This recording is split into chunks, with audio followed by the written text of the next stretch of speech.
¿Cómo están, doctores? Buenos días.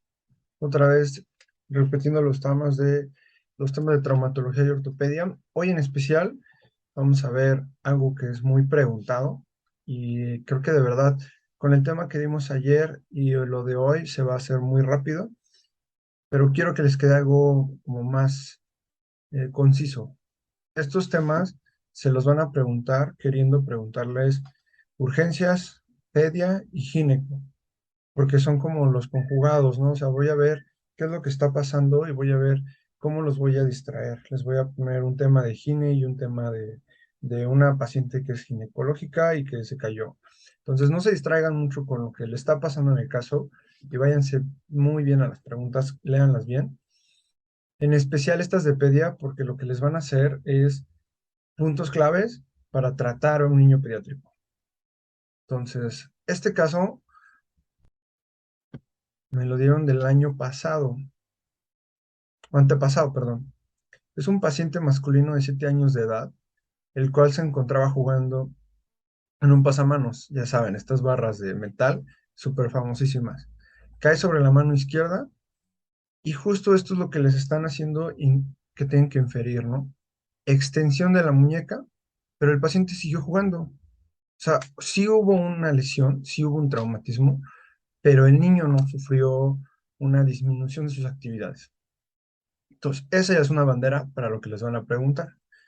Entonces, pero al final del día, ahí mal escrito, le comenta a su madre que le duele la muñeca. Solamente fue un dolor, no fue nada más. Y les ponen estas imágenes de abajo y los distraen. Y ya con eso están pensando en cualquier otra cosa, sin preguntarse que la única que tenían que saber es qué tipo de lesión presenta este paciente. Entonces, hablando de las clasificaciones de Salter y Harris, que obviamente yo creo que ya más o menos han escuchado hablar de ellas, esta es la que les preguntaron el año antepasado y pasado. Si ustedes ven esta lesión aquí, como lo pueden ver aquí, nosotros las llamamos deformidades plásticas en ortopedia pediátrica, todas las porciones que son lastimadas en un hueso y no llegan a una fractura. ¿Por qué? Porque todavía el niño tiene demasiada plasticidad, su hueso aún no ha terminado de formarse y tiene todavía mucho de comportamiento plástico con el cartílago. En el caso de este niño, es la famosa fractura en torus o Salter-Harris tipo 5. Y de eso vamos a hablar. Necesito que se prendan que las lesiones fisarias no se comportan igual que una fractura que habíamos hablado antes. Entonces, es un niño, sí, no son adultos chiquitos. El tejido que tiene un niño es completamente distinto al del adulto. Si yo les quisiera hablar de esto, tendríamos que meternos en muchas cosas en especial, pero lo único que quiero que se lleven de esta diapositiva son dos cosas. Uno, clasificación. La parte del hueso más céntrica se llama diáfisis, eso ya lo sabemos. La parte que es la porción del crecimiento, que es la fisis de crecimiento, así llamada, y la parte distal, que ya sea en el caso del niño, estamos hablando de que cuando se acerca a lo distal, esta epífisis ya considerada cercana a la articulación. Entonces van a hacer un poco de juego con estas palabras con ustedes para distraerlos. No se pierdan, solamente acuérdense, si es un niño y tiene fisis, se va a comportar distinto. Si está cercano a la articulación, se va a tratar igual que un adulto, cirugía. Si está de la fisis hacia arriba y no compromete lo demás que les habíamos hablado de los tejidos blandos, del crecimiento, de si es articular y si no está desplazada, conservador, todos los niños. Y de este lado, lo único que se tienen que aprender es esta palabra, zona hipertrófica. Es la única que se van a tener que aprender. Y ahorita les voy a explicar por qué. Como ya les decía, la clasificación de Salter es la que más les van a preguntar. Actualmente, ahorita la última actualización ortopédica pediátrica hablaba ya de 7 subdivisiones. Para ustedes, médico general, el único que les interesa saber son 5 clasificaciones. Entonces, solamente aprendanse estas. Se las van a aprender con la misma mnemotecnia del nombre, salte. Así como se las pongo, se la aprenden. La tipo 1 de la Salter Harris con la S sobre la fisis, literal, es un corte sobre la fisis. Así se lo deben de aprender.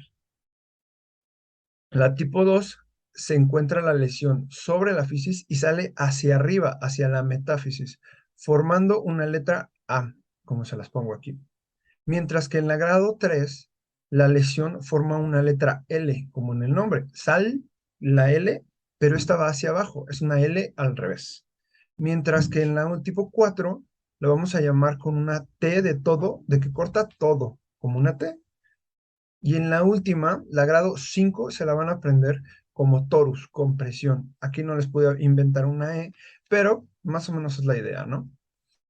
Lo que va a pasar y por qué se tienen que aprender la capa hipertrófica, porque en esta es como es la más rígida, la más dura, de ahí va a ser el punto de inflexión donde va a romper toda la fisis. Entonces, estas siempre se las pueden preguntar. ¿En dónde inicia la lesión histopatológica de la lesión? ¿Por qué? Porque si no se da ahí, el niño deja de crecer.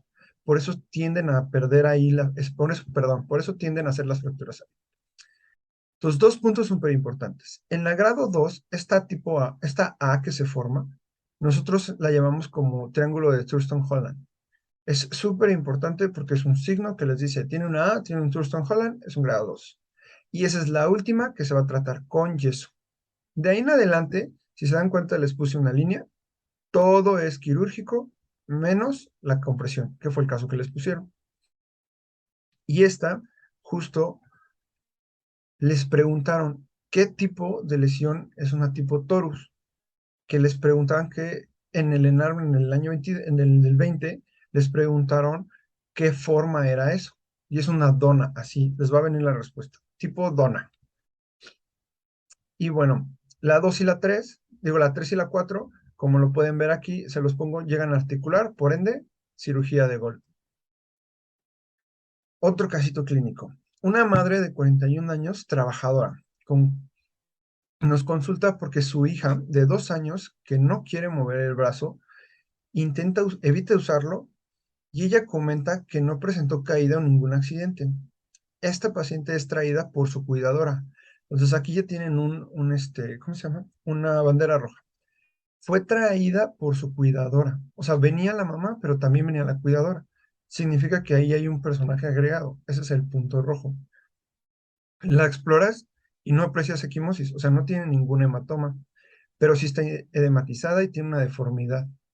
La paciente refiere dolor en región lateral del codo y una marcada resistencia a la movilidad del codo.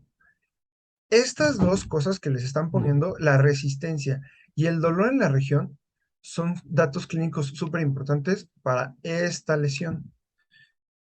Entonces, de gol no les están dando más y solamente les están diciendo, llegó con una cuidadora. Esta es la manera más educada de decir con la niñera, la trajo porque la mamá trabaja. Y entonces, de gol ya tienen que pensar en que la mamá no supo qué pasó y la única que sabe es la niña, pero no les están diciendo más nada. Entonces, con lo que tienen, ¿qué es lo que deben de hacer? Inmovilizarla, ponerle un vendaje tipo almohadillado de Jones, reducirla o mandarla a quirófano, porque sí está dolorida, sí tiene una deformidad y tiene un aumento de volumen y es un dolor como para crear una disfunción, o sea, la niña no quiere usar el brazo. Afortunadamente en este caso, como ya lo habrán intuido, estamos hablando del codo de niñera. El codo de niñera, el manejo es reducirlo en ese momento. ¿Quién hace la maniobra de reducción? La puede hacer cualquiera con experiencia. Desafortunadamente no a muchos les enseñan, entonces siempre tendemos a tener que resolver los ortopedistas pediatras hasta llegar. Esta vino en el año pasado. Esta me la mandaron del año pasado, justamente.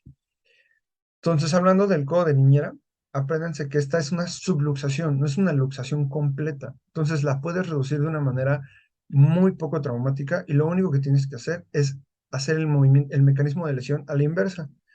Entonces, como ya sabrán, esto se llama codo de niñera porque se genera cuando el niño es traccionado por una persona en desplaza la cabeza del radio fuera del anillo del ligamento anular del radio y esto lo hace una subluxación. Este mecanismo se los van a veces preguntar, es muy difícil porque muy rara vez se hace exactamente con una pronación y una extensión. Lo que sí les van a preguntar es el de abajo. La reducción se hace con el inverso, supinación y flexión. Y eso es sin anestesia y sin nada más que darle algún analgésico para que disminuya tantito el dolor. Y el puro movimiento, la repetición de este mecanismo reduce el dolor y vuelve al niño a realizar todas sus actividades. A muchas veces ni siquiera los inmovilizamos. Luego el siguiente caso. Este es un paciente femenino de 10 años y es traído al servicio de urgencias por presentar una caída de la bicicleta. Pues ya sabemos que más o menos es un mecanismo de alta energía. Cae sobre su brazo derecho y comenta el paciente que extiende el brazo para poder detener su caída.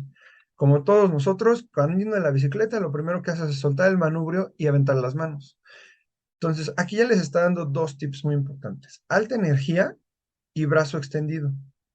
Entonces, presenta una deformidad a nivel del codo. Significa que se lo lastimó, ya sea una luxación, esguince o fractura. Entonces, tengan pendiente eso.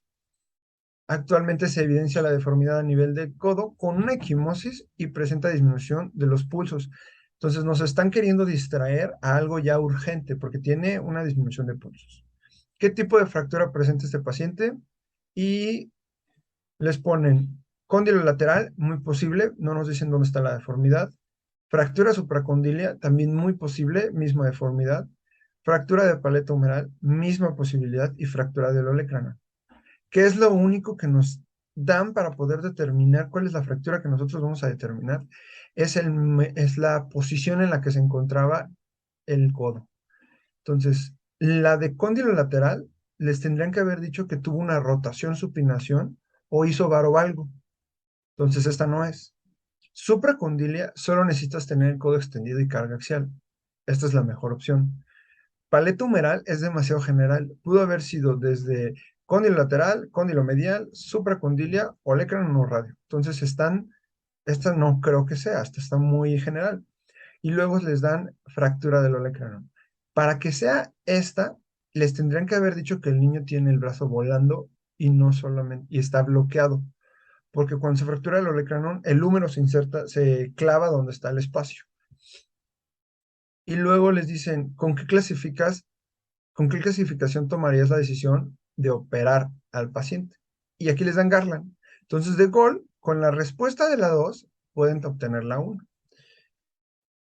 Ahora, no les dieron mucho, ni siquiera les dieron la radiografía, pero resulta que muchas veces lo que pasa es que el sistema no funciona. Se les cae el sistema o la imagen que tienen ni siquiera se ve. Entonces, casi siempre hagan dos cosas. Uno, vean lo mejor que puedan la imagen y no se estresen, porque se les puede caer el sistema, han habido historias, o simplemente la foto ya no la pueden aumentar más y ya no pueden terminar. Entonces, en el caso de este, le vamos a poner que un Garland 2, porque es la que tiene mayor incidencia. Esta apareció en la del 2018, 2019 y 2020. Ténganlo mucho en consideración, es la más frecuente, la más común y la que más operamos. Y lo peor de todo, es la que más complicaciones tiene posteriores. Entonces, como les decía, el mecanismo de acción el más común es la fractura con extensión en mano, como lo pueden ver en la imagen. Y desafortunadamente, en cuanto hay una fractura supracondilia con una pequeña extensión a diáfisis, todas estas te van a dar síndrome compartimental. Entonces, es una fractura de mucho riesgo para el paciente. Y como tal, a esta siempre le tenemos que tener miedo por todas las complicaciones que conlleva tener esta fractura por toda la vascularidad y todas las porciones neurológicas que pasan alrededor del codo. Justo al final de este día vamos a hablar todo lo neurológico, que también necesito que se aprendan solamente los puntos que les voy a dar. Entonces aquí si los quieren distraer, les van a dar dos cosas muy importantes. Uno, en la radiografía les van a poner una imagen, que es la que pueden ver abajo, ahorita le hacemos zoom. Y dos, la imagen del lado derecho, que para que la vean bien. Entonces, esta es la radiografía lateral con el signo de fat pack o grasa almohadillada. Si se dan cuenta, en el esquema le ponen, aquí está el derrame, o sea, todo el sangrado dentro de la cápsula, y lo que hace es que desplaza la grasa hacia anterior y hacia posterior. Y si se dan cuenta, si le echan un poquito de luz a se darán cuenta que aquí empieza a ser un aumento anterior y posterior. Ese es un signo patognomónico de una fractura. Y empieza desde la grado 1. Si se dan cuenta, aquí no parece fracturado, este es un hueso normal, pero como tuvo el mecanismo y como tiene este signo, es una fractura supracondilia, hasta que no le tomen una tomografía. En México, en las guías de práctica clínica, no está permitido tomar tomografía hasta la grado 3, entonces no les van a pedir eso. Y luego viene este famoso hematoma, que no se lo tienen que aprender, que no es patognomónico porque solo se presenta en menos del 10% de los casos. Entonces es bonito, pero no les funciona a ustedes para el ENAR. ¿Qué si les importa esto? Esta clasificación de Garland los divide en más de 6 tipos. Ustedes solo se van a aprender los 3 más importantes, que son los que vienen en la guía de práctica clínica. 1, 2 y 3.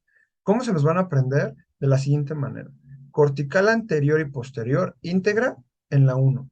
Cortical anterior perdida en la 2 y las dos corticales perdidas en la 3. Y lo único que les importa saber a ustedes es que después de la 1, con un desplazamiento, todo es quirúrgico. Este paciente no se salva si no está así de hermoso, en su lugar, sin movimientos, sin desplazamientos y sin espacios, se opera. ¿Y qué le hacemos? Les ponemos estas bellas y pequeñitas agujas que se llaman agujas de Kirchner. Para ustedes se llama cirugía con fijación percutánea. No lo abrimos, solamente les hacemos unos hoyitos, las ponemos esto y los reducimos. Y ya, se van a sus casas.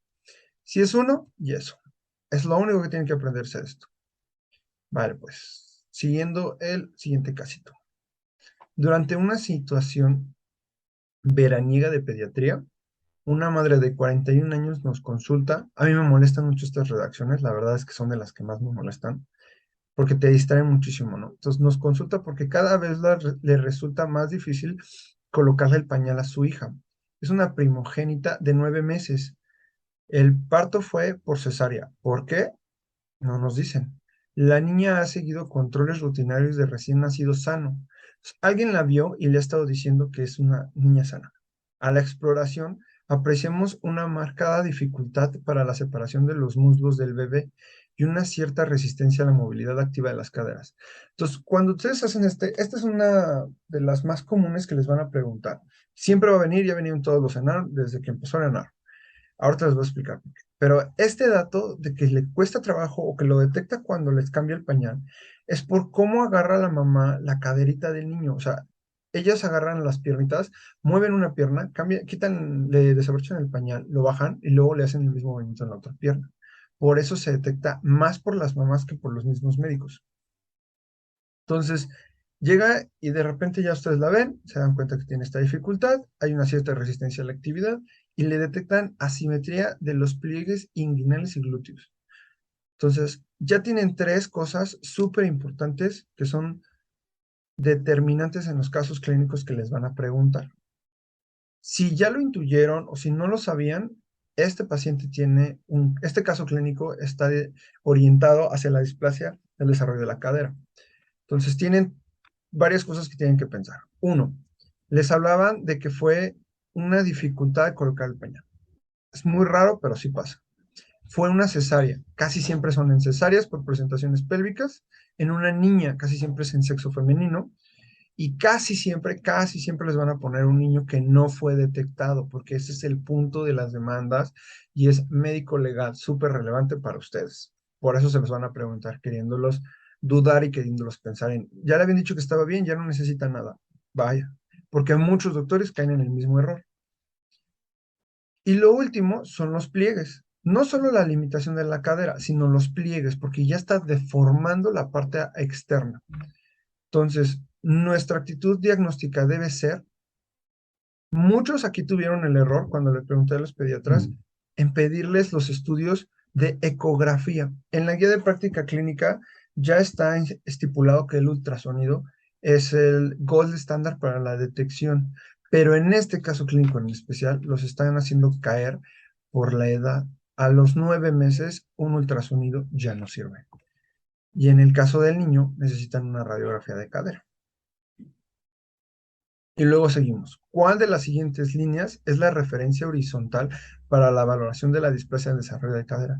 A mí se me hace muy agresivo que les hayan preguntado eso en el ENAR y cuando le expliqué a la doctora, ella me dijo, a mí jamás me dieron esto en la escuela y jamás me lo dieron en mi curso. Y tienes razón, o sea, esto es algo un poquillo más avanzado. Se los voy a poner ahorita en un esquema para que se lo aprendan de memoria, aunque no se aprendan el nombre, sepan más o menos cómo orientarse para atinarle, por así decirlo. En este caso la respuesta es Hingenreiner, porque las otras, una es orientación lateral o lo que podríamos decir no, no horizontal, sino vertical, y la otra son diagnósticas para el desplazamiento de la cabeza humeral. Luego, ¿cuál es el tratamiento a iniciar en este paciente? Ya tiene 9 meses, entonces estamos justamente en el modo problema. Todavía le podemos iniciar el arnés, pero desafortunadamente ya no va a tener mucho beneficio. Pero para iniciar es el arnés. Apréndanse eso de memoria. No es si hasta pasando los 9, no, ¿cómo? Sí, perdón. No es hasta pasando los 9 meses que ya tenemos que pensar en la cirugía. Y obviamente también les tengo que explicar por qué las cirugías. Estas van a venir en su examen por la única y simple razón que el expresidente creó la norma oficial 034 SA2 del 2013 para poder lanzarse a su candidatura. Y cuando la crea, la verdad es que entre comillas, todo lo que fue su gabinete de salud, se rifaron en esto porque crearon una que era lo de detección del niño sano, ¿no? Entonces, por eso va a venir en todos los ENARMs, porque es la manera más fácil de preguntarles a ustedes si saben o no saben en qué los pueden demandar. Entonces, hablando de la displasia de desarrollo de la cadera, tienen que considerar que existen varias cosas o varios puntos claves que los van a mencionar. Un niño que tuvo oligodrepnus, que sea una niña, perdón, el antecedente familiar de que alguien haya tenido displasia del desarrollo, que sea la primera gesta de la mami, que sea un niño macrosómico y el hábito que se presente después del parto. Con hábitos me refiero a qué tipo de portador llevan, si usan estas como, ay, ¿cómo se llaman? Los bambinetos que se portan o que los hacen tamalito y que los enrollan así súper apretados. Todos eso hacen que el niño desarrolle una cadera displásica. Entonces van a estar pensando en eso cuando les hagan estas menciones. En la guía de práctica clínica hacen mucho hincapié en la clínica para la detección. Desafortunadamente, si ustedes a mí me preguntan, ¿legalmente sirve? Yo les digo no. Para ustedes tienen que aprendérselo. No hay otra, no hay salida. Entonces, ¿cómo se lo van a aprender? De la siguiente manera. Para hacer la maniobra de Ortolani, ustedes necesitan que la cadera esté fuera, o sea, esté salida del acetábulo. Y lo que van a hacer es reducirla, volverla a ponerla en su lugar. ¿Cómo lo van a hacer? Con este pequeño movimiento, que es abducción. O sea, lo van a abrirle la piernita. Una vez abriendo la pierna, cuando estaba fuera la cabeza, lo que hacen es meterla otra vez. Y la siguiente maniobra, que es Barlow, lo que va a pasar es que la cadera ya estaba dentro y van a determinar si es luxable. Para eso, lo que van a hacer es, como tienen la posición en el esquema, van a hacer una aducción y lo van a hacer hacia arriba. Y eso va a provocar que la cabeza de fémur, como está displásico el fémur, no lo contiene, se pueda botar tan fácilmente como si ustedes tiraran un peso de su morrayita. ¿Cómo se lo van a aprender? En la mnemotecnia en inglés es más fácil. Entonces, Ortolani, it was out, estaba fuera, y en la de Barlow, I send it back. O sea que ya la luxaron y yo la puse adentro. Luego, hablando de las detecciones tempranas, como les mencionaba, en los estudios de imagenología, el ultrasonido solo me sirve si tiene menos de 3 meses. Si tiene más de 3 meses, ya lo tengo que detectar con una radiografía.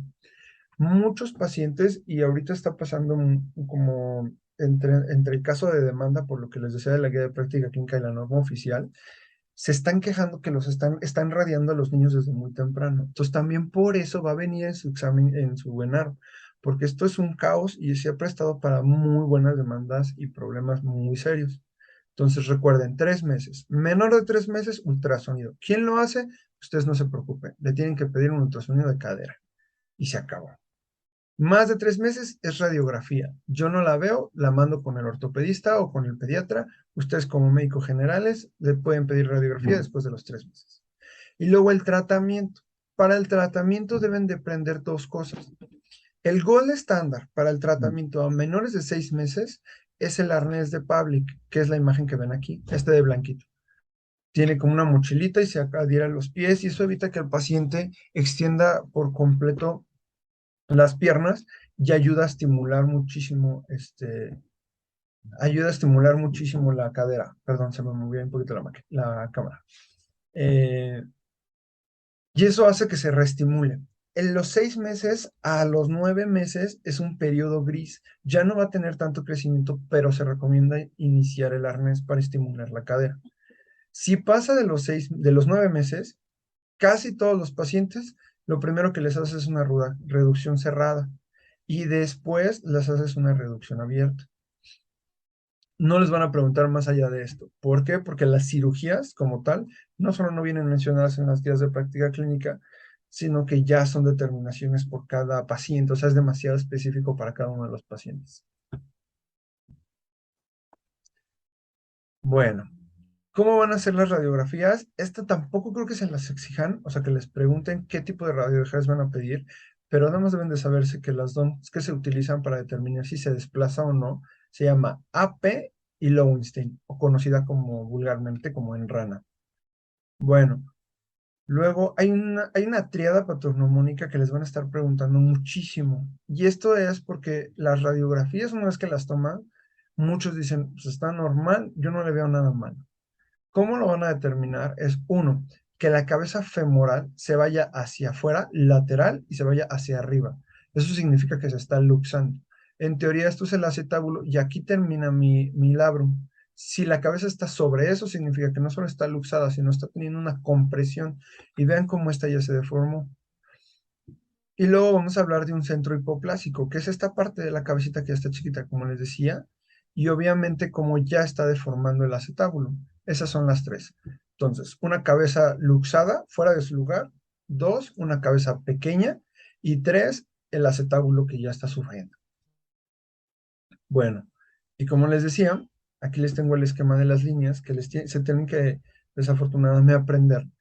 La línea amarilla es conocida como línea Hilgen-Reiner y es la H Hilgen horizontal. Si se dan cuenta, va del cartílago trirradiado al otro cartílago trirradiado. Y esta es la que nos va a dar la orientación para poder determinar en qué momento estamos haciendo si la pelvis está vascularizando hacia un lado o hacia el otro. Es muy importante que estas se las aprendan porque y la Perkins sí se las van a preguntar. Y la Perkin es la que va de la vertical, de la parte más lateral de los dos lados del acetábulo. Las siguientes líneas son muy complejas y no creo que se las pregunten, pero creo que lo más seguro que para nada más quererlos espantar, sí les van a preguntar cuál de las siguientes es un dato de luxación. Si se dan cuenta, son muchísimas líneas. Ustedes solo se van a aprender dos, que son las que estuve viendo que se repitieron. Una se llama línea de Shenton, que es la que ustedes ven aquí a un lado. Ah, no, perdón, este esquema está mal. La de Shelton es la que se ve del lado inferior, así, y la de Calve es la que se ve del lado lateral. Los coroles están al revés, ¿eh? Una disculpa ahí. Bueno, vamos al siguiente caso. Un varón de 8 años, de constitución obesa, jugador de básquetbol. Entonces ya le están dando ahí dos cosas. Tiene sobrepeso y juega básquetbol. Eso significa que el niño está teniendo demasiada demanda en los pies, rodillas y cadera. Refiere que desde hace un mes sufre dolor a nivel de la cadera izquierda. Ya nos dijeron en cuál lado es y en qué lugar es. Está claudicando, significa que ya tiene repercusión y tiene una marcada caída de la pelvis izquierda. Ahora, aquí les están diciendo que no es permanente, que solamente es ocasional. Entonces, en esto pueden ustedes tener una determinación que les diga, ¿saben qué? Aquí ya hay algo específico, ¿no? Luego dice, actualmente nota que ya no puede separar bien las piernas. Entonces, no solo le empezó a molestar, sino que ya tiene una repercusión con un bloqueo. Y entonces les preguntan, ¿cuál es el diagnóstico? De estos cuatro, si ustedes se ponen a pensar, la artropatía degenerativa sí puede presentarse, pero desafortunadamente es demasiado joven. Entonces esta está descartada. Displasia del desarrollo de la cadera es una opción, pero como les decía, como nunca les mencionaron un antecedente, esta queda fuera. Leg calvepertis y epifisiolistesis son las únicas dos opciones que les quedan. ¿Cuál es lo único con lo que ustedes van a determinar? Esto es no solamente el que sea un nombre y la edad, sino también la constitución, y para decidir si es Leg calvé o epifisiolistesis, ¿dónde está el dolor clínicamente? Afortunadamente aquí solo les dijeron cadera, entonces significa que es Leg calvé, porque no tiene una irritación hacia otro lado. Entonces, hablando de la enfermedad de Lecq-Calvé-Pertis, a esta nosotros la conocemos como necrosis aséptica de la cabeza femoral. Esta enfermedad es considerada como una osteocondritis. ¿Qué significa? Que todo el cartílago de crecimiento de la cabeza femoral se va a lastimar. Y como les decía, como es como un plástico, como son enfermedades demasiado, como son tejidos demasiado plastificados, si este empieza a sufrir, se va a deformar por completo. De ahí la clasificación que les pongo a un lado. Los clasifica de acuerdo a qué tan desplazado, qué tan aplastado está la cabeza. En la clasificación de Harris, a ustedes solamente les van a preguntar cuál es quirúrgica. Y para ustedes, a partir de las 5 ya se tienen que preocupar por cirugía. Si es una pequeña deformidad, o sea, aquí les pongo que es el 100% del pilar, que está en rojo, significa que no está aplastado ese pilar. Aquí les pongo que está aplastado más del 50%, igual al 50%, y que lo único que le queda es menos del 50%.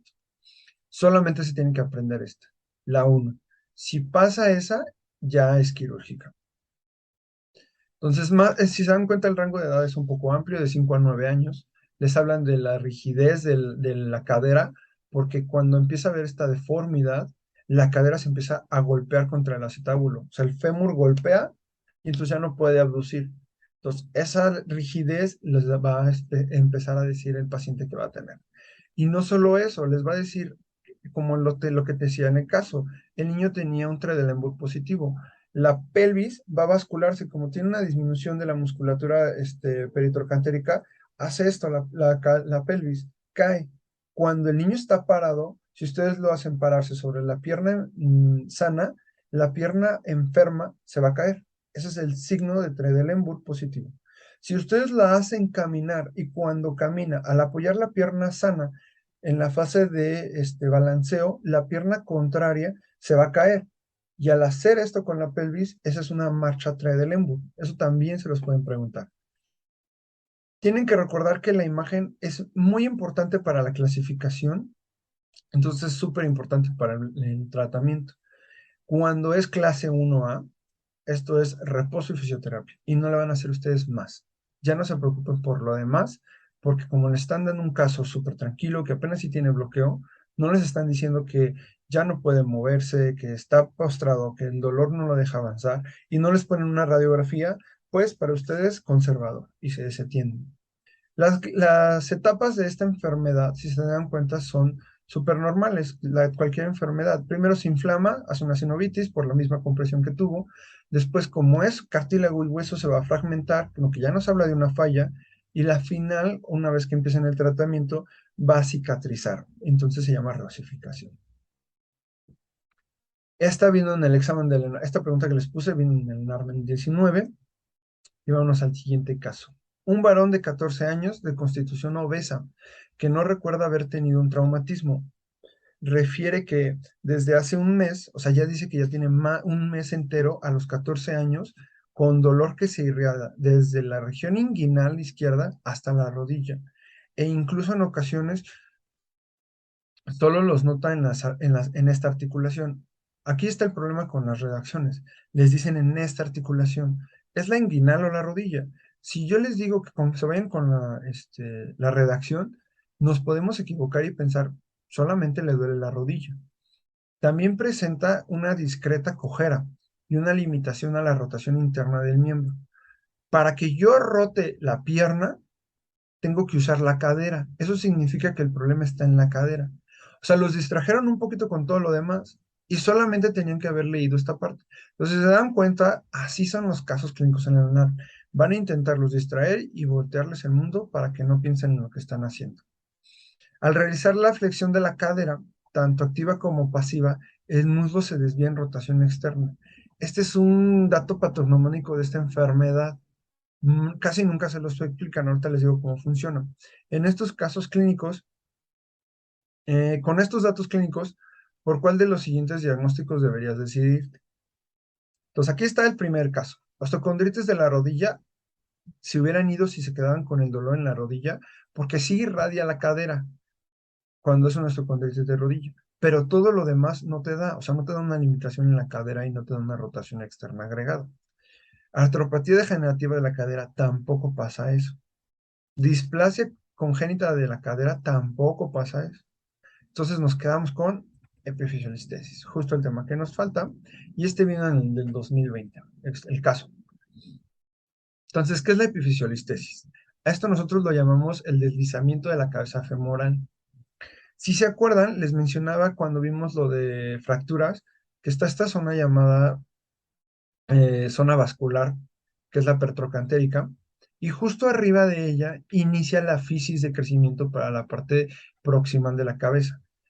Es una parte muy vulnerable debido a la vasculatura, porque como por ahí penetra toda la microvasculatura, está muchísimo menos recubierta de hueso que todas las demás. Entonces, esa crea una zona de debilidad. Vamos a pensar en niños que tienen hipotiroideo o son peripuberales, más o menos de los 2 a 3 años. Esta es más pequeña que la anterior, si se dan cuenta. Es un poquito de más fácil detectarlo. ¿Qué les van a decir? Que es un niño con sobrepeso o que tiene retraso de la madurez sexual. Regularmente les dicen que el niño no tiene un solo vello. Y sí los ves en la consulta así, o sea, el niño, o sea, no ha llegado ni siquiera a exponer caracteres de un niño de 11 años, todavía está muy retrasado. Y el extremo, que es el otro tipo, casi no les vienen, pero son niños delgados, muy altos, con crecimientos, con picos de crecimiento rapidísimos. O sea, creció 5 centímetros en menos de un año y ha tenido cambios de ropa muy frecuentes. Eso sí se los pueden mencionar. Lo que les mencionaba, ¿no? La fatiga pasa en la zona del anillo pericondral. ¿Por qué? Por el compromiso vascular. Ahí se me fue una C. Y esto casi siempre es muy preocupante para nosotros porque puede llegar a darte una necrosis vascular de la cabeza.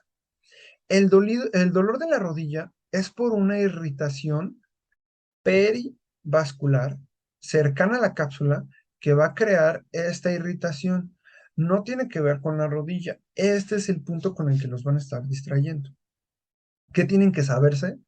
Que si el niño llega en muletas y tolera el peso, puede caminar, se puede mover, es conservador. Si no llega así, entonces es quirúrgico. El niño anterior, en el caso de este, era conservador. Como les digo, la irritación hacia la rodilla es muy clásica de estos casos. ¿Qué si les van a decir? Oye, ¿sabes qué? En un caso que los están intentando orientar hacia que lo manden a cirugía, les van a poner la radiografía y les van a poner un desplazamiento. Para que ustedes se vayan más o menos con la idea, esto es como si fuera ¿cómo se llama? Una bola de nieve en un cono y vean cómo se va desplazando, se derrite hasta que se cae del cono. Cuando se desplaza más del 50%, ustedes ya consideran que es quirúrgico. Este es un caso de la consulta privada, donde si se dan cuenta cómo se desplaza por completo, y el niño caminaba, pero le dolía todo el tiempo y tenía que andar con doble muleta. Ya casi no apoyaba esa pierna y terminó en cirugía. Luego vamos a pasarnos a la rodilla. En este, no encontré alguien que me diera un caso, pero muchos de los doctores me dijeron que sí vino Osgood Salter y se los preguntaban, pero no sabían bien cómo se llamaba el nombre o qué era lo que les estaban preguntando.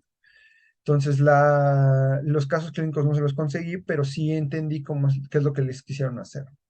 Como en el caso anterior, les decían un niño que tenía un dolor en la rodilla, solamente en la rodilla, pero justamente en la porción anterior de la rodilla. Y les van a decir que es un accidente en extensión o es un niño deportista. Jugadores de básquetbol, de voleibol o de soccer son los que siempre tienen estas lesiones. Esta lesión es una osteocondritis, como la que les mencionaba, solamente que esta es por tracción, no por compresión. ¿Cómo van a responder estas patologías o cómo se van a tratar? Por descanso y una banda iliotibial. No les tienen que operar. A todos estos niños los mandas a descansar a su casa. Lo que pasa es que el tendón tiene tanta fuerza al jalar la patela que si lo hacen de una manera muy repetitiva y consecutiva, van a crear esta tracción. ¿Cuándo se van a operar? Solamente cuando tengan un desplazamiento mayor a 5 milímetros, como es el lado izquierdo, no como es el lado derecho. En el lado derecho solamente es reposo y disminuir la fuerza de tracción de este ligamento con la banda iliotibial. Casi siempre son conservadores para ustedes. Y luego vamos con los casos de pie. El primer caso que me dieron es el diagnóstico del pie sambo se establece cuando existe, y la verdad es que en mi experiencia, esta pregunta se las van a poner ahorita, se las van a poner pasando el ENARM, se las van a poner a los que van a entrar a pediatría y a ortopedia. Entonces, si van a esas especialidades, apréndanselas desde ahorita. ¿Por qué? Porque ya están hablándoles de algo muy específico que tienen que detectar desde muy temprano. Si ustedes se saben el nombre, se llama la enfermedad de pie equinovaro, pie sambo o PEVAC. Y entonces la número 2 es la única que cumple con más de dos de esas, que es equino y el varo. Y entonces vamos a hablar de esto. El pie sambo, PEVAC o pie equinovaro es la enfermedad más frecuente en el pie en el recién nacido hasta el año. Esperaríamos que por ser un país en desarrollo ya no tuviéramos tanto, pero desafortunadamente es la patología que más se presenta. Ustedes lo van a ver toda la vida si son pediatras o ortopedistas, porque esta patología desafortunadamente es para los países tercermundistas o en vías de desarrollo y nosotros somos uno. No le gusta mucho al país decirlo, pero seguimos padeciendo esto. Entonces, lo que se tienen que aprender de esto son tres cosas. Uno, ¿qué significa PEVAC y cómo lo van a utilizar y el tratamiento? Eso de cómo lo van a utilizar me refiero a que se llama pie, equino, varo, aducto, cabo, PEVAC, como se lo pongo aquí. Aquí pueden ver cómo hace el equino cuando estira las puntas del pie. Aquí pueden ver el varo, que es de la tibia hacia el astrágalo. Aquí pueden ver el aducto, que es del astrágalo al calcáneo y a los metatarsos, perdón. Y aquí pueden ver el cabo, que es cuando manda la tibia, el astrágalo y el quinto hacia lateral.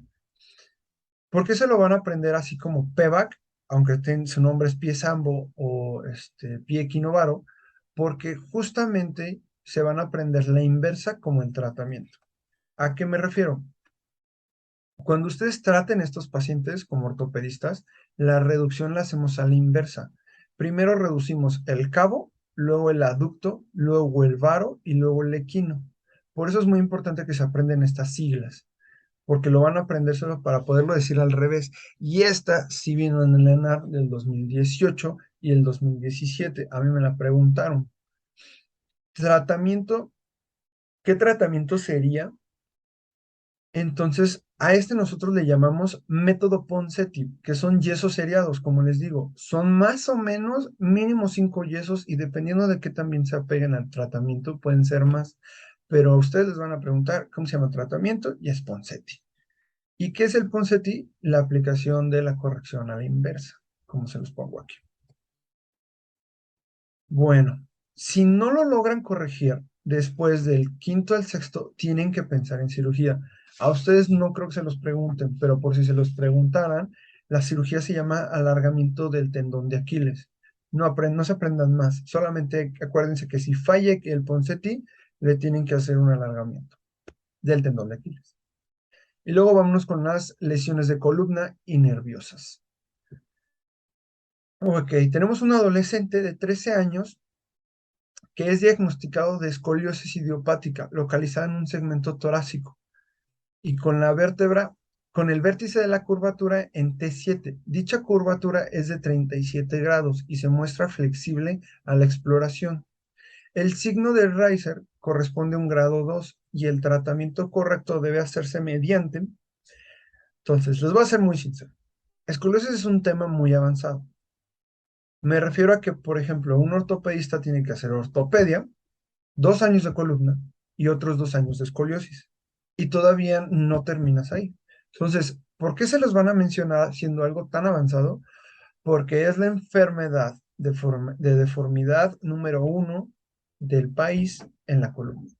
¿Y qué tan común es? Más o menos de una consulta de 20 pacientes, un niño llega diciendo que tiene escoliosis. Entonces, apréndanselo muchísimo y van a aprenderse solamente lo que les voy a decir. ¿Por qué? Porque necesitan aprender a decir cuándo sí y cuándo no. ¿Cómo lo van a hacer? Ahorita les voy a decir. Entonces, tienen en varias banderas rojas. La más importante que tienen que aprenderse es curvatura en grados y qué significa riser.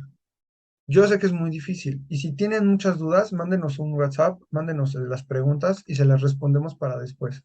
Pero ahorita lo que se tiene que aprender de esto es lo siguiente, esas dos cosas y de ahí lo siguiente, si la curvatura es flexible, es conservador casi siempre. Solamente más allá de un grado, ahorita les voy a decir qué grados, es diferente cómo se va a tratar.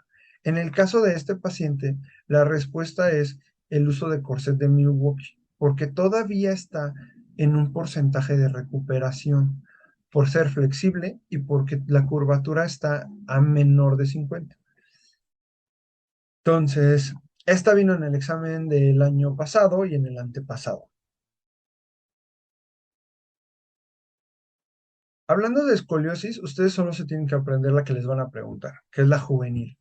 No la tumoral, no la postfracturaria y no la idiopática de desarrollo. No, ustedes se van a aprender la juvenil. La más importante o la más frecuente es cuando la curvatura se da a la derecha y con una curvatura única. Entonces, ¿cómo sabemos que tiene una curvatura? Lo primero es explorar al niño. El test de Adams casi nunca se los ponen porque ya están muy desuso, porque no se aprende a usar, porque no es tan fácil de repetir, porque muchas veces los doctores no lo saben hacer. Y lo que tú vas a hacer es poner al paciente de pie y pedirle que gradualmente se vaya agachando, intentando tocar la punta de sus pies con el mentón pegado a su pecho. Cuando está llegando en la porción torácica, lo detienes y luego lo vuelves a detener en la toracolumbar y luego en la lumbar y vas a medirlo con un escoliómetro. Ya casi no se usan estos, por eso les digo que es muy raro. ¿Qué si se usa mucho? La medición radiográfica con una AP de columna. Lo que haces es utilizar el ángulo de Cobb. En la, para la medición, y no creo que se los pregunten, pero solamente como dato cultural, la vértebra más alta de la curvatura y la vértebra más baja, en la alta usas la parte de arriba y en la baja usas la parte de abajo, marcas una línea y esta línea va a llegar hasta donde tú quieras y de ahí vas a sacar una línea 90 grados y vas a buscar en dónde se cruzan y vas a medir ese ángulo. Esto lo pueden hacer a cualquier nivel, no importa la distancia del vértice del cuerpo hasta donde lo tomen, solamente que se crucen. Y la clasificación de Reiser lo que les va a decir es la madurez ósea. Para que ustedes sepan más o menos, la madurez ósea habla de el cartílago de crecimiento sobre la cresta ilíaca. El cartílago de crecimiento inicia justo en la cresta anterosuperior por la tracción que crean los músculos ahí y empieza a irse hacia posterior, terminando de fusionarse con un grado 5. Es cuando dices que ya está completamente maduro y ya no va a tener crecimiento el niño. O sea que si se quedó en unos 70, unos 50 y tiene un Racer 5, ya no va a crecer, mami. Hasta ahí quedó. Cuando todavía es un grado aceptable para nosotros como ortopedistas, es el grado 2, porque nos habla que literal está en el 50% del crecimiento del niño. Lo mismo pasa con la curvatura de Cobb. Aquí les pongo un esquema súper simplificado. ¿Cuándo voy a pensar en operar al niño? Cuando la curvatura es mayor a 50, de golpe ustedes tienen que pensar en cirugía, no importando qué Reiser tengan. Ahora, si les quieren meter susto, es cuando la curvatura es menor de 50 con un Reiser 3. Ahí ya es quirúrgico. Si no, todavía lo puedo manejar con corset, como fue el caso que nos pusieron. Les pusieron el corset de Milwaukee y esa pregunta está, desafortunadamente, yo creo que el ortopedista que la hizo era alguien que no quería que nadie pase en el nada, porque es muy complejo la determinación qué corset voy a usar yo. Si uso un Boston, si uso un Charleston, si uso un Milwaukee o los que ahora llamamos tóraco-columno-lumbares, que van desde la parte del tórax hasta la columna lumbar, o por ejemplo, el que ustedes ven a su derecha, que es el de Milwaukee, este va desde arriba. Lo que pasa es que tú debes de determinar desde qué segmento vas a inmovilizar y vas a intentar estimular y corregir. Por eso no está bien la pregunta, está muy sañosa esa pregunta, pero desafortunadamente vino el año pasado, entonces, pues sí, ténganlo en consideración. Y el otro foco rojo donde van a determinar si lo operan es si les dicen tiene alteración neurológica. ¿Sabe qué, doctor? Ya no siento los pies, se me adormecen o se me empiezan a calambrar, es cirugía de gol. Y la única que es como también de que lo van a operar en ese momento, pero es rarísima, es si el niño tiene compromiso cardíaco, ya sea por congestión o por insuficiencia. Esos nunca llegan. Afortunadamente, los pediatras son muy especiales con ese tipo de niños y siempre los ven antes de que pase algo tan grave. Este es un niño en la priva que se está operando con escoliosis y lo que a él le pusimos son estas barras de desplazamiento para poder elongar y corregir el vértice. Se ponen en el lado contrario. Esto no creo que se los pregunten, porque aquí, al menos en México, ya es muy difícil habiendo tantas posibilidades y no están las guías de práctica clínica. Luego vamos a las lesiones de nervios superiores. Este casito también me lo pasaron, muy bueno. Es un paciente masculino que es un trabajador en la oficina. Refiere que hace 3 meses empezó con calambres y limitaciones para trabajar. O sea, ya está comprometiendo su desarrollo en la oficina. Este, y estos disminuyen al estirar el cuerpo. O sea, dice que se para y empieza a moverse y se le quitan. Entonces, más o menos es entre postural y por trabajo. O sea, es una lesión de repetición. Y es oficinista. Casi todos los que trabajan con laptops, computadoras, fijas, un mouse, tienen este tipo de lesiones. Actualmente ya llega a ser una incapacidad para realizar la extensión de la muñeca, así como calambre sobre el dedo pulgar. Se toma un estudio de primera elección, ¿qué esperaría encontrar? Entonces, aquí la pregunta es, de verdad, una pregunta pues medio hardcore, porque les están haciendo que ustedes ya deben de saber cuál es el estudio que deben de pedir y qué resultado les va a dar. Entonces, si ustedes piden, aquí les ponen disminución de conducción de potenciales, estamos hablando de que le pidieron una electromiografía. Si pidieron una disminución del conducto medular, es una resonancia. Si pidieron un desplazamiento anteroposterior del cuerpo vertebral, pidieron una tomografía o una radiografía. Y si pidieron una disminución de la altura de los cuerpos vertebrales, es una tomografía o una radiografía. Pero, si ustedes se ponen a pensar bien en esto, aunque tiene 3 meses, ha sido muy paulatino, no fue rápido. Por lo cual yo no le pediría ni radiografía ni tomografía, porque fue ya específicamente el desarrollo de un padecimiento prolongado. Significa que obviamente esos dos me van a dar una alteración en el cuello, que eso es lo que más me importa saber. Tiene una disminución de la conducción de potenciales, no va a ser una disminución de conducción. Lo que está pasando aquí es que está alterando ¿cómo se diría? Lo que está pasando es que está llegando la señal cortada. Entonces, potenciales evocados no te van a servir aquí porque no es una disminución, sino es una abolición. Entonces, esta, por ende, estaba posible, pero por la respuesta la descarto. Lo que sí me puede dar es una disminución del conducto medular porque nos están dando una posible patología mielopática. Y la siguiente nos da la respuesta. Dice, en la descripción del caso, ¿en qué nivel neurológico inicia el compromiso? Entonces ya les están preguntando de que si hay un compromiso neurológico, por ende, las dos anteriores, tomografía y radiografía, no nos sirven en nada. Entonces, nos sirve una resonancia para valorar cómo está el conducto nervioso. Y luego te preguntan, manejo que amerita el paciente. ¿Le vas a dar analgesia? No, de nada te sirve, el paciente ya tiene compromiso neurológico. ¿Le vas a dar un estabilizador de membrana como gabapentina? De nada te sirve, porque ya tiene mucho rato, 3 meses con esta alteración. La vas a operar, lo más seguro es que requiera cirugía y lo vas a rehabilitar. Pues si ya te estoy diciendo que ni con analgesia ni con membrana funciona, entonces hay que operarlo. Entonces, lo que tú tendrías que haber hecho nada más era pensar en qué lado te estaba alterando. Les pusieron lo del pulgar porque son los marcadores neurológicos más comunes. Ahorita se los voy a dar uno por uno para que se los aprendan. Si pueden, tomen screenshot para que les quede más fácil. Esta vino en el examen del 2019 y del 2021. Entonces, aguas, lo más seguro es que les venga, porque es muy prevalente lo que nosotros ortopedistas conocemos como enfermedad por canal cervical estrecho.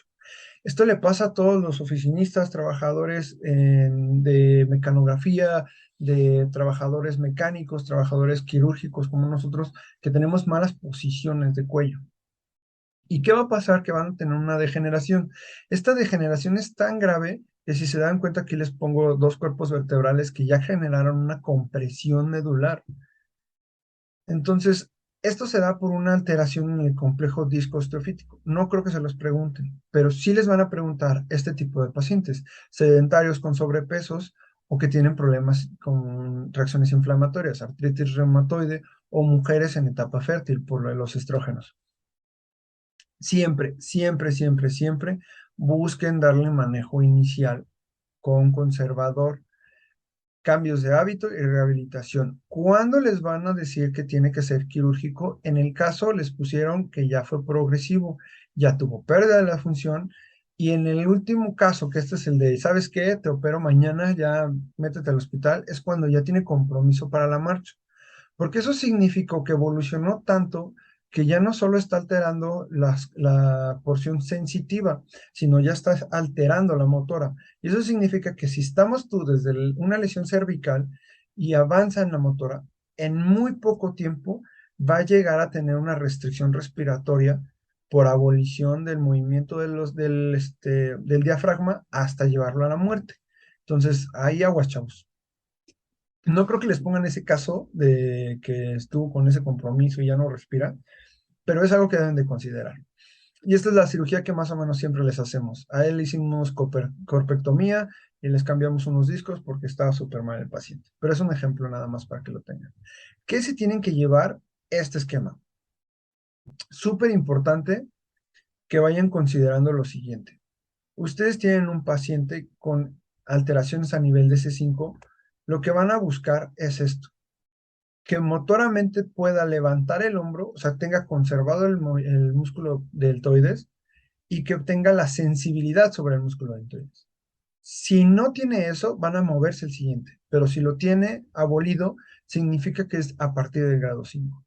El reflejo es el bicipital, ese ya todos se lo saben, no hay necesidad de repetir lo de los reflejos, solo apréndanse agregados los movimientos y las sensaciones. Si lo tuvo bien, pasamos al 6, perdón. En el 6 deben de acordarse, como fue en este caso, que tenía problemas para la extensión de la muñeca. Y eso va a abolir también la sensibilidad del primer dedo pulgar, segundo y tercero, que son lo que recorre la región del C6. Y el reflejo va a ser el brachiorradial, que ya saben, es pegarle en el estilo del radial buscando que tenga un mecanismo de lo que nosotros consideraríamos como lateralización de la muñeca. Y si está todo bien, si nos pasamos al C7, a la cervical 7, donde vamos a buscar una extensión de muñeca que tenga conservada un reflejo tricipital y en esta solamente es la sensación completa de la región palmar del tercer dedo. Bueno, y como mnemotecnia deben de aprenderse que los movimientos del C6, digo, de la sensibilidad de C6, se lo pueden aprender haciendo un 6 con su mano. Si se dan cuenta, justamente mueves el primero, el segundo y el tercero son los únicos que ves. Y eso es donde se queda la sensibilidad, que es lo que nos ponen en el caso. En el siguiente caso tenemos una mujer de 36 años que presenta desde hace 2 meses, ahí le falta una S, parestesias en la mano derecha de predominio nocturno, sobre todo en la mitad radial de la palma de la mano. Ahí ya, por ejemplo, ya podemos tener una orientación hacia qué nervio va. Los 3 primeros dedos y la mitad radial del cuarto dedo. O sea, significa que ya nos están dando todo el recorrido del nervio. La intensidad ha ido en aumento, apareciendo dolor irradiado hacia el antebrazo e incluso llega a despertarla. Significa que ese dolor ya no solo es una lesión por compromiso, o sea, no una neuropraxia, sino ya está generando una compresión continua que la está levantando. ¿Qué estudio y con qué finalidad consideraría que debe realizarse? Lo mismo, nos vuelven a hacer este caso donde ya nos preguntan tanto el estudio como la respuesta. Sus 2 preguntas de un solo gol y con eso les puede ir muy mal. Entonces vamos a pensar, ¿tenemos la posibilidad de la resonancia magnética para diagnosticar una hernia? Pues no, porque justamente se queda en una inervación muy característica, uno, y dos, inicia desde distal hacia proximal, no de proximal a distal como lo sería en una hernia. Luego vamos a un estudio Doppler del miembro superior para diagnosticar una estenosis arterial radial. Aquí podría ser, la única diferencia es el cómo se presenta clínicamente. No tiene datos de palidez, no tiene datos de disminución de pulso y no tiene datos de que tiene un cambio de coloración, descartada. Luego nos vamos a la electromiografía y velocidad de conducción. Como les decía, esta sí es muy patognomónica como en la anterior y es justo para determinar la diferencia entre un conducto cervical estrecho y un túnel del carpo, como es en este caso, porque en este caso empieza de distal, justo nos dan la zona del túnel del carpo y va hacia proximal por la irritación y una resonancia magnética de cráneo para diagnosticar esclerosis múltiple, lo cual no te da esa clínica. Entonces ya lo sabemos, ¿no? Vamos, esta vino en el ENAR pasado también. Entonces los siguientes temas se los voy a dar de una manera que los vean como un total, ¿no? Los 3 nervios de la mano se los van a aprender así, mediano, radial y cubital, y se los van a aprender divididos entre dos, la porción proximal y la porción distal. Si yo tengo una lesión del nervio proximal, lo llamamos como síndrome del pronador o síndrome del triángulo de Struters. Muy, muy, muy conocidos, secundarios a una fractura o una tendinitis. Si no te dan ese antecedente como es en esta paciente, nunca pasa. Son secundarios a la compresión por este mismo y lo que va a pasar en el paciente es que no va a poder flexionar el primer y el segundo dedo. Mientras que en el caso del túnel del carpo, siempre piénsenlo como en esta paciente, mujer, trabajadora, periodo fértil o con reemplazo hormonal, porque los estrógenos siempre les van a dar dolor al túnel del carpo a ellas. Esto es facilísimo de diagnosticar, no, se los juro que hasta a veces es un chiste. ¿Y qué va a pasar? Que por la reacción inflamatoria que tiene el estrógeno, va a aumentar el contenido dentro del túnel del carpo, que si de por sí ya era muy pequeño y no podía, no puede contener más. Aquí se los pongo para que se lo aprendan. Hay que dividirlo entre la porción proximal y la porción distal. Siempre, siempre, siempre, siempre a conservador. Inmovilización, analgésicos y modificaciones o cambios de hábitos. ¿Por qué? Porque la cirugía en cualquiera de los dos casi siempre termina en recidivas y los tienes que estar reoperando. Tienes que tener una paciente que se pudo controlar muy bien en el inicio y tuvo unos 4 o 5 meses con una estabilidad, con el control que le diste y que después tuvo un accidente, se embarazó, lo que ustedes quieran. Ahí sí puedes pensar en una cirugía porque es más difícil que recaigan. ¿Y qué se tienen que aprender que les pueden preguntar de esta patología del túnel del carpo? Es que vienen dentro del túnel del carpo los tendones flexores, el nervio mediano y que los está recubriendo el retináculo del flexor. Esas son las tres cosas que les pueden preguntar. Todo lo demás es demasiado vago, por eso no se los van a preguntar, porque no pueden darles ahora sí que con el puñal específicamente donde ellos quieren. ¿Y qué otra cosa los va a ayudarles a ustedes a determinar qué es lo que está pasando? Estos dos signos. El primero es el signo de túnel, que es cuando ustedes hacen una percusión, ya sea con el martillo, con el dedo, sobre la fascia del túnel, y lo que hacen es volver a comprimir todo el contenido del túnel del carpo y vuelven a crear una irritación y dolor. Y la maniobra de Fallen, lo que hacen es no tanto comprimirlo, sino que lo hacen es tensionar el nervio mediano y eso empieza a crear parestesias. Ustedes hacen la repetición de lo que pasaría. Y les va a dar muchísimo lo que nos describían en la paciente, que son la parestesia o el dolor a partir del primer dedo, la zona interdigital, el segundo y el tercero, y una pequeña parte radial del cuarto dedo. Y por último, estas dos imágenes que les pongo del lado izquierdo son súper patognomónicas, que es lo que nosotros conocemos como mano del predicador o como la mano de simio. ¿A qué me refiero con la mano del predicador? El paciente deja de tener esta inervación, empieza a tener hipotrofia y deja de poder mover los dedos, que es como se los pongo aquí. Y esa porción se queda como si fuera la mano de los padres cuando daban en la misa de que te bendecían. Mientras que en la del túnel del carpo, cuando avanza mucho, crea una atrofia de los músculos tenares y entonces tu parte de la mano que es tenar y la hipotenar se empiezan a hacer atróficos y da una imagen como si tuvieras mano de simio.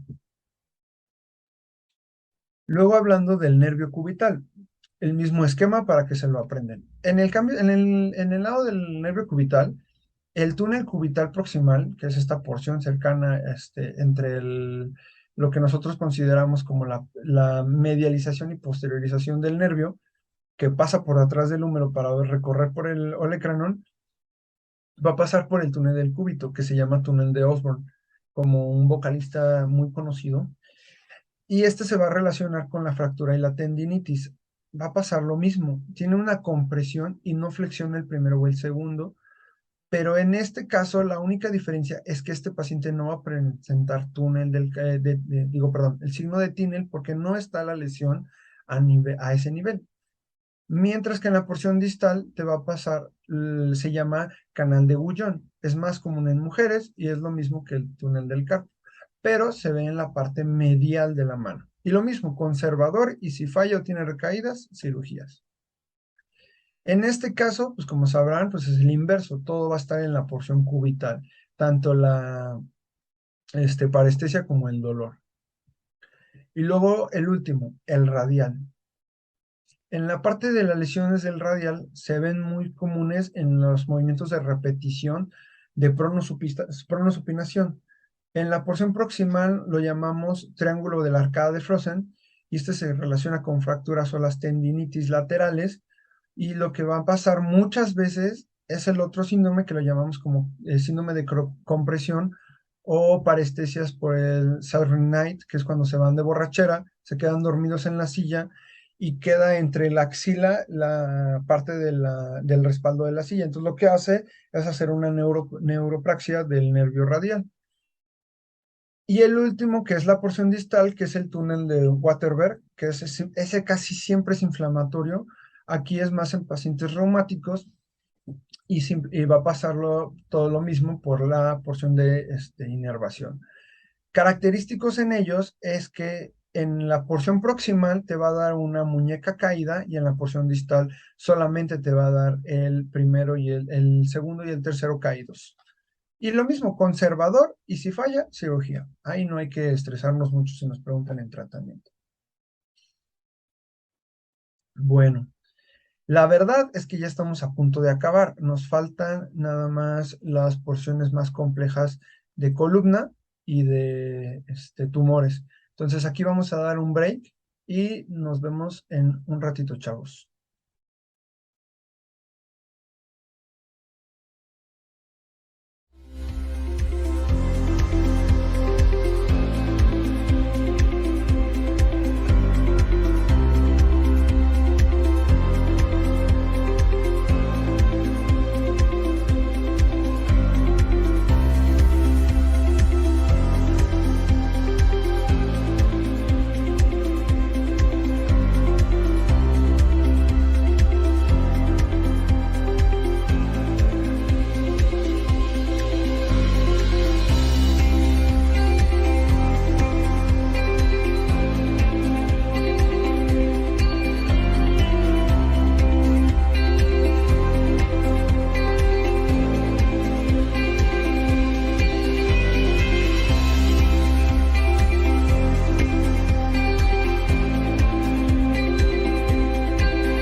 ¿Cómo estamos, doctores? Pues regresamos de lleno a la última parte.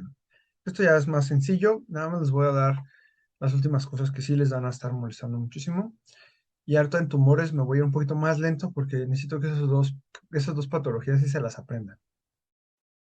Entonces, tenemos un paciente varón de 41 años que acude a urgencias con dolor muy intenso en región lumbar baja, de 12 horas de evolución y cuya exploración física general es normal. ¿Qué actitud terapéutica está contraindicada? Entonces aquí ya tenemos dos cosas muy importantes. Es un hombre de 41 años y tiene dolor en la región lumbar de evolución aguda. Regularmente las lumbalgias, lo que van a hacer con ustedes para preguntárselas es que ustedes tengan la capacidad de discernir entre si lo tengo que internar para quitarle el dolor, si lo tengo que mandar a la consulta externa y nada más darle puro medicamento, o si de verdad no tiene nada. En este caso, si ustedes leen las respuestas, es un poco obvio el hecho de lo que están haciendo con ustedes. Cuando hablamos de higiene de columna, lo que menos debe de hacer un paciente arriba de los 41 años es tener un reposo absoluto, porque eso va a hacer que tenga una disminución de masa muscular y eso hace que los pacientes tengan muchísimas recaídas.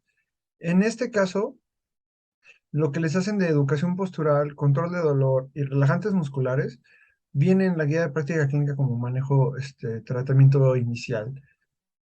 Entonces el reposo es lo único que no tienen que hacer. Incluso no solo está contraindicado, sino que aparte ustedes les van a tener que dar lo que llamamos como educación de higiene de columna o ejercicios de Williams.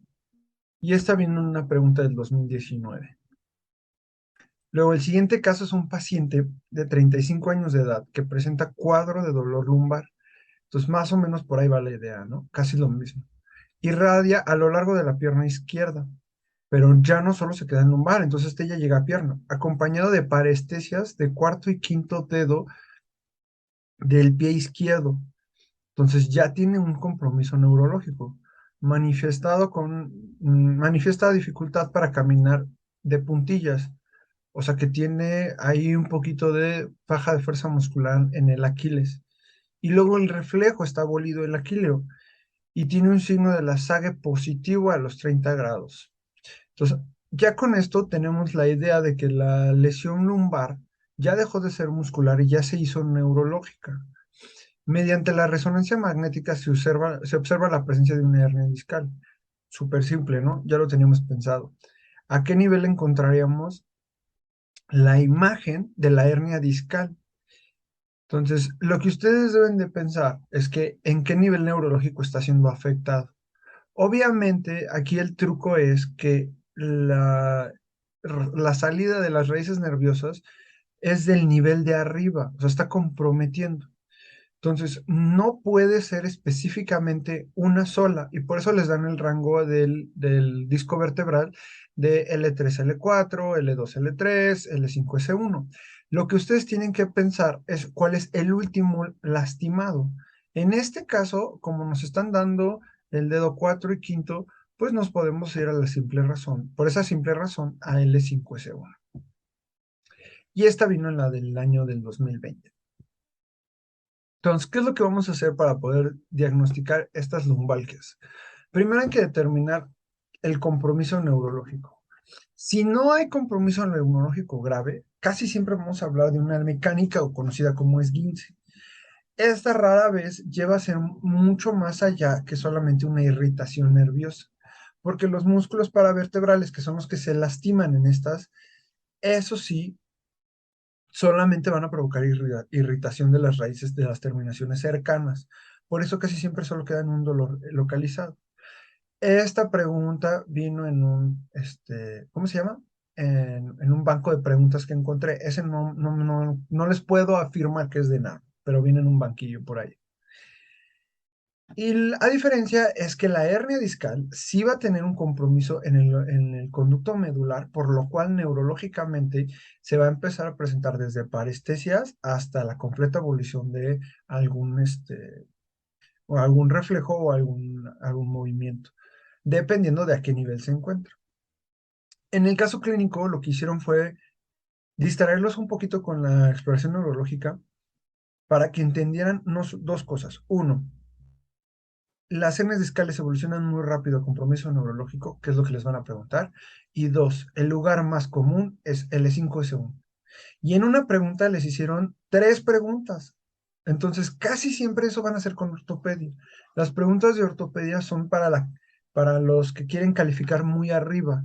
Significa que si todos tuvieron bien pedia, todos tuvieron bien gine, el que tuvo ortopedia bien es el que se va a quedar arriba con los puntajes y va a seleccionar lugar antes que ustedes. Entonces, váyanse con calma en esas preguntas, en las que son súper importantes.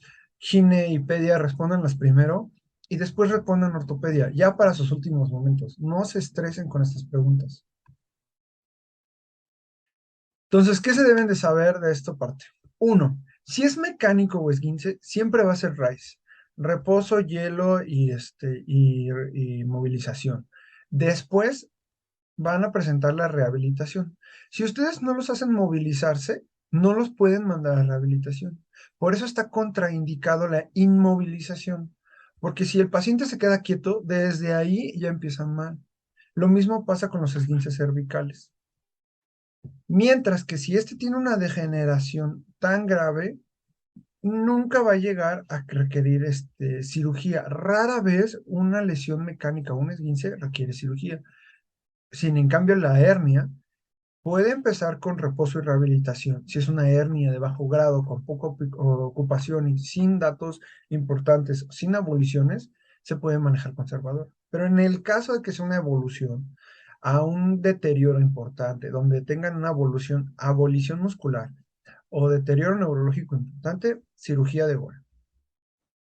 Y los tres niveles que les van a preguntar siempre son estos tres, L4, L5 y S1. ¿Por qué? Porque tienen las tres cosas, motor, reflejo y sensitivo, como se los decía. Solamente el R5, que fue lo que hicieron en este caso, no tiene reflejo. Por eso se fueron al siguiente nivel, que fue el aquileo. Entonces vamos a platicar. Para que se aprendan L4, deben de recordar que L4 es la inserción del tibial anterior y este se va a insertar en el dedo gordo. Va a levantar el puro dedo gordo. Entonces va a ser una inversión del pie. Es la misma, este movimiento es la misma región de sensibilidad. Si levanto el dedo gordo, siento el dedo gordo. Entonces este es L4. Y vas a tener como reflejo el reflejo del tendón patelar. En el caso de la región de lumbar L5, vas a moverte del dedo gordo hasta el quinto dedo y vas a extender los 5 dedos.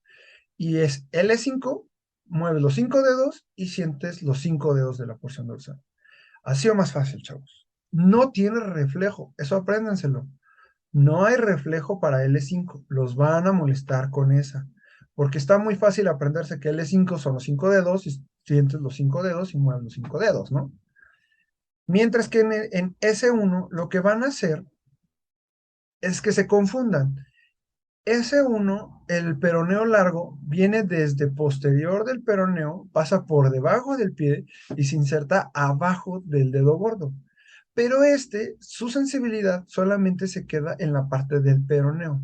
Entonces apréndanse que S1 es el peroneo y se queda en la sensibilidad de la región del peroneo, que es la del quinto dedo.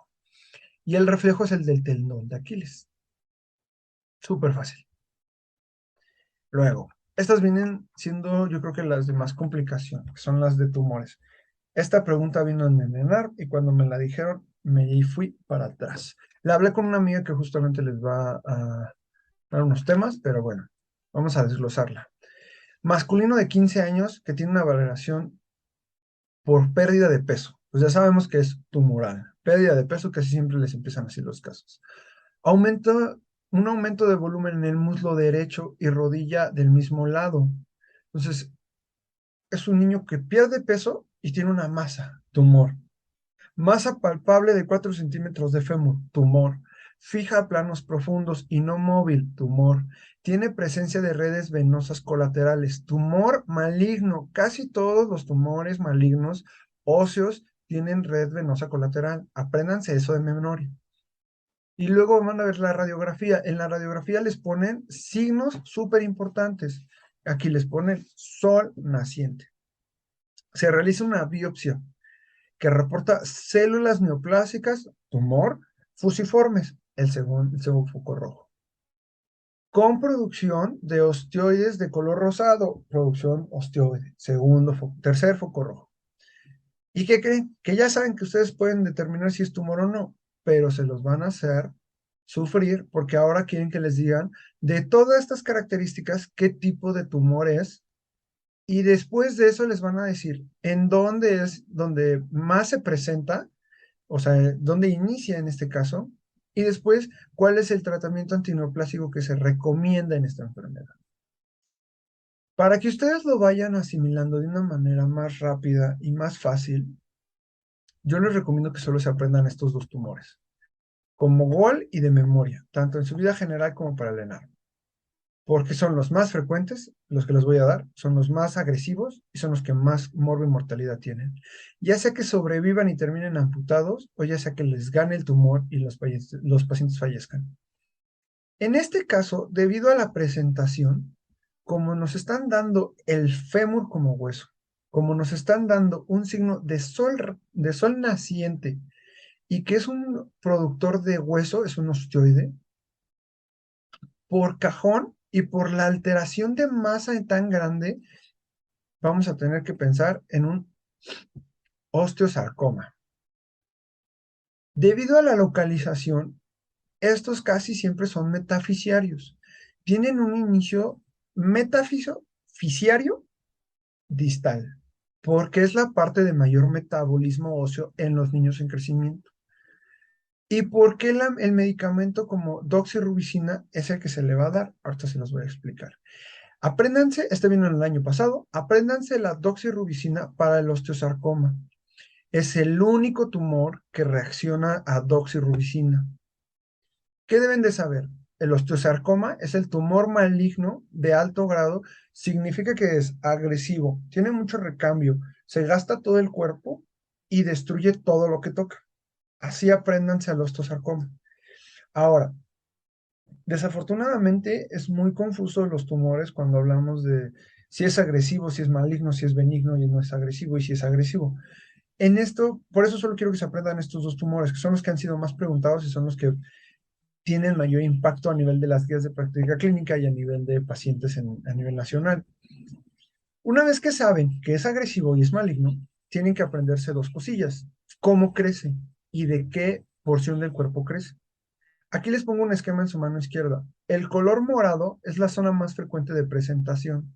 El color azul es la segunda zona de más frecuente. Aquí les pongo que más o menos son de la edad de los 10 a 14 años, porque son donde tienen mayor actividad metabólica en la fisis. Por eso crecen muchísimo más rápido ahí. Y a eso le llamamos como agresividad. Tienen muchísimo cambio y entonces de meses en adelante el tumor evoluciona rapidísimo. Es una masa, pero es dolorosa. ¿Por qué esta es tan dolorosa? Porque justo, si ven el esquema de la parte de abajo derecha, vean cómo crece el tumor por la cortical y empieza a hacer rupturas. Trac, trac, trac, trac. Lo rompe. Y aparte llega a la cápsula y el músculo y lo desplaza. Todo eso genera dolor. Por eso el niño no se maneja con AINES, no se maneja con su paracetamolcito. A estos niños los tenemos que manejar hasta con morfina. Es es un tumor que nosotros consideramos como monostótico porque raramente se presenta en más de un hueso a la vez. Va a presentar calcificaciones, como nos pueden ver ahorita. A eso le llamamos signo de sol naciente. Estos rayos, ahorita se los hago zoom, termino de explicar. Para que los vean bien, le llamamos como si fueran los pelitos del sol que nacen cuando está saliendo del horizonte, por eso sol naciente. Van a tener fosfatasa alcalina y la deshidrogenasa láctica súper elevado, porque es un mecanismo, digo, es un marcador de metabolismo óseo. Entonces, son los primeros en elevarse. Y esta es la razón del por qué nosotros le vamos a dar doxirubicina o cisplatino o metotrexate. Pero el que es de gol estándar para el manejo de metástasis en tumores pulmonares es la doxirubicina. Ustedes le van a dar tratamiento quirúrgico y tratamiento con quimioterapia. Y a eso hace que disminuyan más o menos el 90% de las metástasis. Por eso es tan importante que se aprendan que si un paciente con osteosarcoma no tiene doxirubicina, están entrando en una causa médico-legal de demanda. Por eso se los pueden preguntar. Aquí les pongo para que lo vean mejor. Entonces, si se dan cuenta, estos crecimientos que son fibrocartilaginosos están con una base ósea. Aquí la cortical se expande y crece hacia ahí, y es como se ven aquí las fases del sol naciente. El siguiente caso es un paciente de 15 años que presenta dolor y tumefacción en la pierna izquierda, de 2 meses de evolución, sin antecedentes de traumáticos ni de otro tipo. ¿Por qué un niño de 15 años puede presentar dolor y tumefacción? Un niño de 4 años puede presentar dolor óseo por crecimiento. Más allá de los 5 años con dolor en los huesos, casi siempre piensen en tumores porque es lo más frecuente. Y como dicen los abuelos, ¿no? Piensa mal y acertarás. Esta parte tiene una tumefacción, o sea, ya tiene un crecimiento. Radiográficamente se observa reacción perióstica, foco rojo enorme. Afecta a la práctica afecta a la práctica totalidad de la diáfisis del peroné. Es un hueso muy raro que se ve afectado. Para que este se vea afectado significa que es un tumor o muy maligno o muy malo o de verdad están queriéndolos hacer sentir mal. A ustedes los quieren, regularmente los quieren hacer sentir mal. Y está formando capas de cebolla, segundo foco rojo, así como espículas radiadas a partir de la corteza ósea, en forma de púas de peine. ¿En cuál de los siguientes diagnósticos debe pensar en primer lugar? Entonces ya le dije dos focos rojos. La única manera para determinar bien este diagnóstico diferencial es en dónde se presenta en el hueso. Y te lo ponen aquí. Es la diáfisis. El fibrosarcoma se presenta metafisiario. El sarcoma parosteal se presenta metafisiario. Y el osteosarcoma se presenta metafisiario. Por ende, sarcoma de Ewing. No me preocupé en qué hueso estaba, si se dieron cuenta. El sarcoma de Ewing es el de mayor incidencia a nivel nacional e internacional, otro maligno de alto grado. Y resulta que este es el primario número 2 después del osteosarcoma, que ya mencionamos. O sea que son los dos cánceres o tumores que provienen directamente del hueso. Este se presenta en adolescentes de 10 a 15 años. Y si ven el esquema, cómo se ve a la inversa. Todos los morados son diafisiarios. No agarran ni la metáfisis ni la epífisis. Siempre son diafisiarios. Formador hueso como en el anterior. La diferencia es que sus células son redondas. El otro tenía formas fusiformes, como de balón de americano ponchado. En esta las células son redondas, chiquititas y de mucha coloración. Aquí lo que sí les van a preguntar, y la verdad es que lo he visto en dos bancos, es que les preguntaron la translocación 1122. Es la más frecuente, pero casi nunca les haces detección genética. ¿Por qué? Porque no es costeable para el sistema de salud. ¿Por qué se los preguntan? Porque si presentas esa translocación, es muy fácil que se herede. Nada más por eso se los pregunta. Y el gen, pues es el de sarcoma de Erwin, por eso estas dos abreviaturas, EW, sarcoma 1, y es la translocación, bla, bla, bla. Presentó dolor, rigidez, un edema sobre el tumor, porque es un edema de alto recambio, está jalando muchos productos inflamatorios, entonces lo que pasa es que se infla todo. Y muy rara vez, pero sí ha pasado, pueden llegar a presentar fiebre por el desgaste metabólico que tienen. Y en la radiografía siempre van a presentar el signo clásico de capas de cebolla. Y el tratamiento en este caso siempre es resección amplia, casi siempre terminan en amputación. Aquí les pongo para que lo vean un poquito mejor. Estas son las imágenes de cómo se ven las células súper grandes y el núcleo enorme, casi abarcando más del 90% de las células. Y aquí, como pueden ver, cómo se ven las capas de cebolla, que es el diagnóstico radiográfico para ustedes.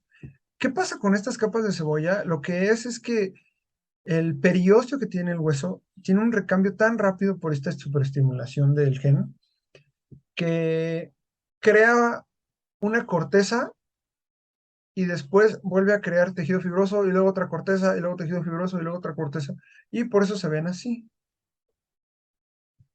Entonces, para que lo piensen en cuanto vean esa imagen. Y este sería el último, chavos. Y yo me despido con estas palabras que dio Charles Darwin, que no son los más fuertes de la especie los que sobreviven, ni los más inteligentes. Sobreviven los más flexibles y los que se adaptan a los cambios. Tienen que sobrevivir a esto y luego sobrevivirán a su residencia, chavos. Cualquier duda que tengan, comentario que me quieran hacer, estoy para servirles. Aquí les dejo mis redes. Quedo al pendiente también si tienen dudas o preguntas. Y nos vemos. Que tengan feliz día.